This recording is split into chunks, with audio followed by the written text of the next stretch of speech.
আপোনালোকৰ আমাৰ শ্ৰদ্ধাৰ নেতা, আপোনালোকৰ বিধায়ক, কংগ্ৰেছ দলৰ চিফ হুইপ, কংগ্ৰেছৰ জ্যেষ্ঠ নেতা ৱাজেদ আলী চৌধুৰী সাহেব, প্ৰদেশ কংগ্ৰেছৰ মাননীয় সভাপতি ভূপেন কুমাৰ বৰা ডাঙৰীয়া, ৰাইজৰ দলৰ সভাপতি জনপ্ৰিয় নেতা বিধায়ক অখিল গগৈ ডাঙৰীয়া, ডিব্ৰুগড় সমষ্টিৰ কেইদিনমানৰ পিছত 4 জুনত ঘোষিত হ'বলগীয়া সাংসদ জাতীয় পৰিষদৰ সভাপতি মুৰিনজ্যোতি গগৈ ডাঙৰীয়া, ইয়াত উপস্থিত বয়োজ্যেষ্ঠ লোকসকল, আলিম সমাজ, ভদ্ৰ মহিলা মণ্ডলী, সাংবাদিক বন্ধুসকল, আলিম ওলামাসকল আৰু এই বৃহত্তৰ অঞ্চলৰ শ্ৰদ্ধা ৰাইজ,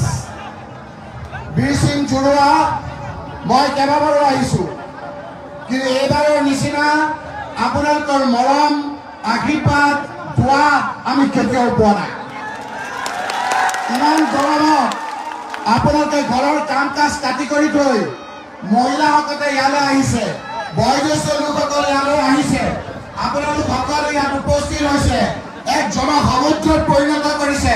তাৰ বাবে কংগ্ৰেছ দলৰ ফালৰ পৰা মই পাৰ্টি হিচাপে আপোনালোকক ধন্যবাদ, কৃতজ্ঞতা আৰু সুক্ৰিয়া জ্ঞাপন কৰিছোঁ। 7 তাৰিখে বদৰুদ্দিন আজমল ডাঙৰীয়াৰ বিৰুদ্ধে ভোট দিয়ক, কংগ্ৰেছ পাৰ্টিৰ ৰকিবুল হুছেইনৰ ভোট দিয়ক, আপোনালোকৰ ভয় নাইকিয়া হৈ যাব। এই হিমন্ত বিশ্ব শৰ্মাৰ কাৰণে আমি ভয় কৰি থাকোঁ। এই বীৰ সিং জুৰুৱা আমাৰ মানুহবিলাকে কৰ্মৰ কাৰণে গুৱাহাটীত যায়, ৱাজেদ আলী চৌধুৰী আমি ক'লে হাহাকাৰ কৰি থাকোঁ, কোন মানুহক কেতিয়া জেলত লৈ যায় কোনো ঠিক নাই। এই বীৰ সিং জুৰুৱাৰ যিবিলাক আমাৰ ৰাজমিস্ত্ৰী আছে, সেই ৰাজমিস্ত্ৰীবিলাক ফাইলিং কৰাত খুব উস্তাদ। সেইকাৰণে বিজেপিৰ ডাঙৰ অফিচটো হিমন্ত বিশ্ব শৰ্মাৰ ডাঙৰ ঘৰবিলাক ৰূপহী ৰাজমিস্ত্ৰীৰ দ্বাৰা কৰায়, ধুবুৰী ৰাজমিস্ত্ৰীৰ দ্বাৰা কৰায়, বীৰ সিং জুৰুৱাৰ ৰাজমিস্ত্ৰী দি কৰায়। কাৰণ আমাৰ ইয়াত ৰাজমিস্ত্ৰীসকলে টেকনিকেলি বহুত চাউল, কিন্তু সেই ঘৰটো বনোৱাৰ পাছত সেই পইচাখিনি লৈ যেতিয়া বীৰ সিং জুৰুৱা বানকাছাৰ যেতিয়া আমাৰ চাউথ চানমাৰে ইয়াত থাকিবলৈ আহে, আমাৰ ল'ৰা ছোৱালীবিলাক শুই থকা অৱস্থাত সেই মানুহজন যিজন কষ্ট কৰি গুৱাহাটীত তেওঁলোকৰ ডাঙৰ বিল্ডিং বনায়, বিজেপিৰ ডাঙৰ বিল্ডিং বনায়, সেই বিল্ডিং বনোৱা সেই আমাৰ টেকনিকেলি চাউণ্ড মানুহজনক কি কৰে, ইয়াৰ নামত বাল্য বিবাহৰ নামত ঘৈণীয়েকৰ বুকুৰ পৰা কাঢ়ি লৈ গৈ জেলত লৈ যায়, হয়নে নহয় কওক?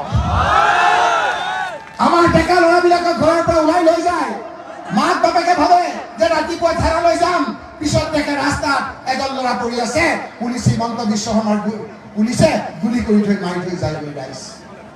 এনেকুৱা বহুত নদী আছে, আমাৰ ল'ৰা ছোৱালীবিলাক শুই থকা অৱস্থাত মাক বাপেকে দুখীয়া মানুহ শুই আছে, গুৰুম শব্দ শুনিছে, পিছত দেখিছে হিমন্ত বিশ্ব শৰ্মাৰ পুলিচে হাতীৰে আৰু বুলডেজাৰে ঘৰবিলাক ভাঙি দিয়ে ৰাইজ, হয় নে নহয়? এই যে ভয় ভাৱটো মোক বহুতে কৈছে যে ইয়াৰ সমস্যা নাইকিয়া কৰিব লাগে। ইয়াৰ সমস্যা মই জানো, ইয়াৰ প্ৰধান সমস্যা নদী ভাঙা সমস্যা, ইয়াৰ সমস্যা আমাৰ গৰাখহনীয়া সমস্যা। বানপানীলৈ আমি ইমান ভয় নকৰোঁ, বানপানী আহিব আৰু যাব, কিন্তু গৰাখহনীয়াই আমাৰ মাটি বাৰী সকলো লৈ যায়। সেই সমস্যা সমাধানৰ ক্ষেত্ৰত আমি ৱাজেদ আলী চৌধুৰীৰ লগত দিনে নিশাই কাম কৰিম। ৰাইজ এই সমস্যা দিল্লীৰ পৰা আমি আপোনালোকৰ এই সমস্যা সমাধান কৰিম, কিন্তু ৰাইজ এই সমস্যাতকৈ আমাৰ ডাঙৰ সমস্যা হ'ল আমাৰ নিৰাপত্তাৰ সমস্যা। সেই যে শুই থাকোঁতে হিমন্ত বিশ্ব শৰ্মাৰ পুলিচে লৈ যায়। আপোনালোকক মই কথা দিছোঁ, ৰকিবুল হুছেইনে আপোনালোকে আপোনালোকৰ প্ৰতিনিধি কৰা ৰকিবুল হুছেইনক এজন সীমন্ত নহয়, দুজন সীমন্ত নহয়, 50জন সীমন্তই আপোনালোকৰ আপোনালোকৰ বিপদৰ সময়ত সন্মুখত থাকি ৱালৰ নিচিনা খানা হৈ থাকিম, এজন মানুহক এটা হাত দিবলৈ মই নিদিওঁ। মই কথা দিছোঁ, সেইকাৰণে ৰাইজ এই ভোটটো বহুত গুৰুত্বপূৰ্ণ। এই ভোটটো যদি আপোনালোকে গলত জেগাত দি দিয়ে, গোটেই জীৱনটো থাকিব লাগিব, ল'ৰা ছোৱালীৰ ভৱিষ্যত নাইকিয়া হৈ যাব, ভয়কে থাকিব লাগিব। সেইকাৰণে ৰাইজ আজি আপোনালোকক কৈছোঁ যে হিমন্ত বিশ্ব শৰ্মাক আঁতৰাবলৈ হ'লে আমি ইউডিএফটো নাইকিয়া কৰিব লাগিব। যেতিয়ালৈকে ইউডিএফ থাকিব তেতিয়ালৈকে বিজেপি দিছপুৰত থাকিব। ইউডিএফ নাইকিয়া কৰিবলৈ হ'লে দিছপুৰৰ পৰা বদৰুদ্দিন ৰাজবল ডাঙৰীয়াক নাইকিয়া কৰি হিমন্ত বিশ্বক নাইকিয়া কৰিবলৈ হ'লে ধুবুৰীৰ পৰা সাংসদ হিচাপে বদৰুদ্দিন ৰাজবল ডাঙৰীয়াক আমি পদচ্যুত কৰিব লাগিব। মনত ৰাখিব ৰাইজ, ৭ তাৰিখে আপোনালোকক কোৱা নাই, কোনোবা যদি ক'ৰবাত এটা দুজন ইউডিএফ আছে, ইউডিএফ ভাইসকল আমাৰ লগত আহক। এইটো জীৱন মৰণৰ ভোট। এই ভোটটো আপোনালোকে বদৰুদ্দিন ৰাজবল ডাঙৰীয়াৰ বিপৰীতে দিয়ক। বদৰুদ্দিন ৰাজবল ডাঙৰীয়াক আপোনালোকে সংসদ হিচাপে আঁতৰাই দিয়ক। এক মাহৰ ভিতৰত দিছপুৰৰ পৰা হিমন্ত বিশ্ব আঁতৰাৰ দায়িত্ব আমি লৈছো নাই, হিমন্ত বিশ্ব শৰ্মা মুখ্যমন্ত্ৰী যেতিয়া আঁতৰিব আমি সকলোৱে সুখে শান্তিৰে থাকিব পাৰিম নে নোৱাৰিম ৰাইজ? এই সিদ্ধান্ত আপোনালোকৰ। আপোনালোকে ৭ তাৰিখে আপোনালোকে নিৰ্বাচন আপোনালোকে কৰিব। আমাৰ বিপদৰ সময়ত কোনোদিন আমাৰ লগত বদৰুদ্দিন ৰাজবল ডাঙৰীয়া নাই। NRCৰ সময়ত আছে আপোনালোকৰ লগত। আমাৰ যে মহিলাসকলৰ বিভিন্ন বিপদ আহিছিল, পঞ্চায়তৰ ছেক্ৰেটাৰী চাৰ্টিফিকেটৰ লগত আছিল আপোনালোকৰ লগত। আমি আছিলো। আমি দিল্লীলৈ গৈ কপিল সিবাল, সলমান খুৰছিদৰ দৰে ডাঙৰ ডাঙৰ উকিল ধৰিছিলো। মহিলাসকলৰ পঞ্চায়তৰ ছেক্ৰেটাৰী বিপদৰ সময়ত বেলিতা মাৰাক বুলি এগৰাকী ট্ৰাইবেল মানুহক লগত গৈ তেওঁৰ নামত কেছ কৰি মানুহক বিপদৰ পৰা ৰক্ষা কৰিছিল।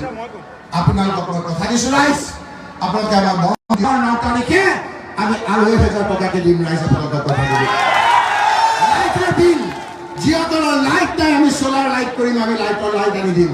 যিসকলৰ লাইট আছে ২০০ ইউনিটলৈকে ১ পইচা দিব নালাগে, ফ্ৰী কৰি দিম। আপোনালোকক গেছ চিলিণ্ডাৰ ৫০০ টকাত দিম। ডেকা ল'ৰাবিলাকে জিন্দাবাদ জিন্দাবাদ কৈছা, মাত্ৰ কেইটামান দিন তোমালোকে ভালকে কংগ্ৰেছ কৰা, ৩০ লাখ ল'ৰা ছোৱালীক চাকৰি দিম বুলি ৰাহুল গান্ধী।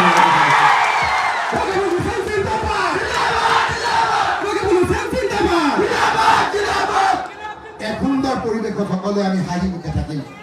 সিদ্ধান্ত আপোনালোকৰ। অহা ৭ তাৰিখে আপোনালোকে দলে বলে গৈ আপোনালোকে হাতৰ চিনত ভোট বিজয়যুক্ত কৰিব বুলি আশা ৰাখি মোৰ বক্তব্য ইমানতে শেষ কৰিছো। ধন্যবাদ। জয় অসম।